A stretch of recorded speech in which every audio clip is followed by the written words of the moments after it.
Hello friends, welcome to my YouTube channel DP Educare. दोस्तों, आज हम लोग पढ़ने वाले हैं 27 दिसंबर का करंट अफेयर्स। आप लोग नोट्स बना रहे होंगे, मुझे पूरी उम्मीद है। और विधानसभा की परीक्षा बस आ गई है, 24 जनवरी को है। और आज आप देख रहे हैं कि 18 जनवरी हो चुकी है। लेकिन फिर भी अगर आप सीरीज़ आपको ज्वाइन करनी है, अगर आप रिवीजन करना चाहते हैं, आपने जो भी पढ़ा है उसकी तैयारी कैसी है, अगर इन 3-4 दिनों में आप रिवीजन करना चाहते हैं तो टेस्ट सीरीज़ आपको अभी भी मिल जाएगी। ठीक है, 10 टेस्ट सीरीज़ हैं तो वो आपको दी जाएंगी। ठीक है, और करंट अफेयर्स भी साथ में मिल जाएगा, तो आप उसको रिवाइज कर सकते हैं अंतिम समय में, क्योंकि रिवीजन बहुत ज़रूरी होती है। और बाकी तो अपना पढ़ाई होगा। ठीक है, और जीआईसी प्रवक्ता और कृषि सेवा परीक्षा जो है पीसेज के माध्यम से जो होगी, तो वहाँ पर जो 40 क्वेश्चन जीएस के आएंगे वो भी आप लोगों को पढ़ाए जाएंगे। और उसके लिए भी टेस्ट सीरीज़ जल्दी ही आयोजित की जाएगी। ठीक है, चलिए शुरुआत करते हैं। इजराइल की संसद भंग हो गई है, तो इजराइल की संसद को क्या कहते हैं? नेसेट कहा जाता है। ठीक है, इजराइल की संसद को नेसेट कहते हैं। इजराइल में प्रधानमंत्री बेंजामिन नेतन्याहू की गठबंधन सरकार के बजट पारित करने में विफल रहने पर संसद को भंग कर दिया गया है। यानी जो नेतन्याहू सरकार है और ये गठबंधन की सरकार थी, तो इन्होंने प्रॉपर तरीके से बजट को पारित नहीं करा पाया, विफल हो गई है, इसलिए इसको भंग कर दिया गया है। अब इजराइल में पिछले 2 वर्षों में चौथी बार नए सिरे से चुनाव कराए जाएंगे। ठीक है, इजराइल के राष्ट्रपति है स्वर्ण रिवलिन, याद रखिएगा, प्रधानमंत्री बेंजामिन नेतन्याहू और राष्ट्रपति हैं स्वर्ण रिवलिन। चलिए नेक्स्ट है कामोब 226T, या इंग्लिश में है KA-226T। क्या है ये? भारतीय सेना में जल्द ही कामोब 226T यूटिलिटी हेलीकॉप्टर प्राप्त होंगे। 2015 में भारत और रूस ने कामोब 226T हेलीकॉप्टरों को खरीदने के लिए $1 अरब से अधिक लागत का अंतर सरकारी समझौता किया था। भारत ये रूस से खरीदेगा। कामोब 226T भारतीय सेना और वायुसेना के पुराने और अप्रचलित चीता हेलीकॉप्टर और चेतक हेलीकॉप्टर बेड़े का स्थान लेगा। यानी कि जो अभी हमारी भारतीय सेना में और वायुसेना में जो चीता हेलीकॉप्टर है और चेतक हेलीकॉप्टर है, तो उनके स्थान पर कामोब को शामिल किया जाएगा। कामोब 226T हेलीकॉप्टर में कोएक्सियल रोटर्स का प्रयोग किया जाता है और इसका अधिकतम 3 टन भार के साथ इससे उड़ान भर सकता है। यानी कि लगभग 3.5 टन ये वजन लेकर के उड़ान भर सकता है। नेक्स्ट है भारत की पहली लिथियम रिफाइनरी। कहाँ पर है ये? तो भारत की पहली लिथियम रिफाइनरी गुजरात में स्थापित की जाएगी। याद रखिएगा, इस रिफाइनरी के लिए लिथियम अयस्क को ऑस्ट्रेलिया से आयात किया जाएगा। कहाँ से? ऑस्ट्रेलिया से इसको लिथियम को मंगाया जाएगा, आयात किया जाएगा। लिथियम एक रासायनिक तत्व है। साधारण परिस्थितियों में यह प्रकृति की सबसे हल्की धातु और सबसे कम घनत्व वाला ठोस पदार्थ है। इसका जो रासायनिक चिन्ह है वो Li होता है, परमाणु क्रमांक 3 होता है।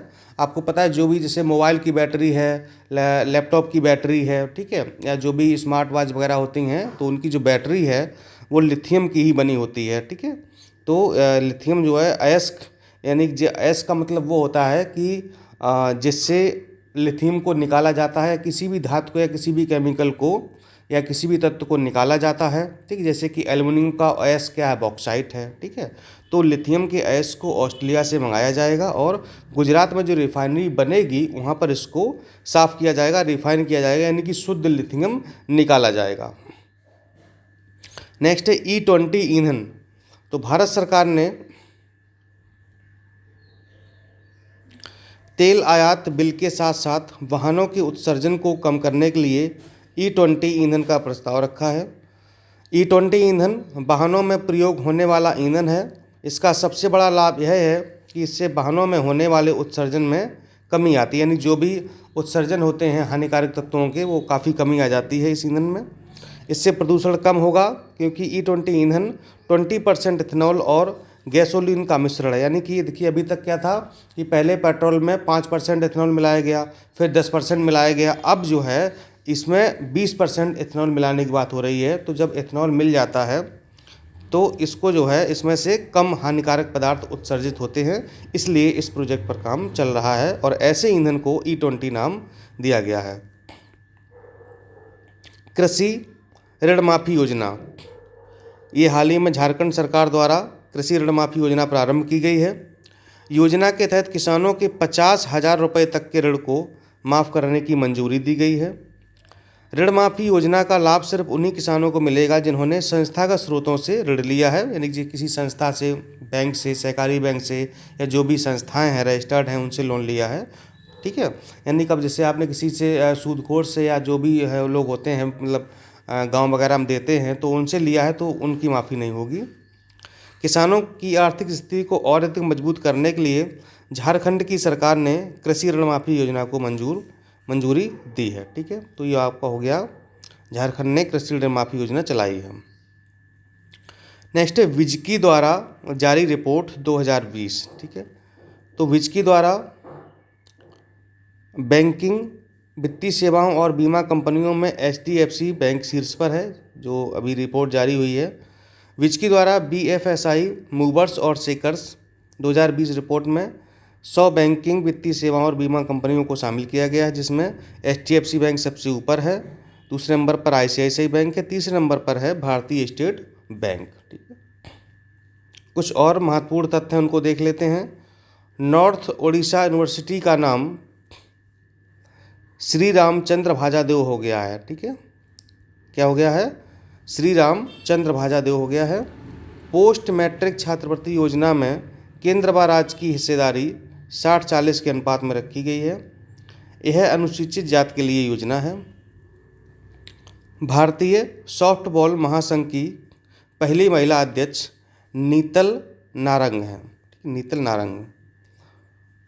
लॉ ऑफ सर्वाइवल, लॉ ने बल्कि यहाँ लॉ होगा। ठीक है, लॉ ऑफ सर्वाइवल पुस्तक किसने लिखी है? क्रिस्टीने स्मिथ ने लिखी है।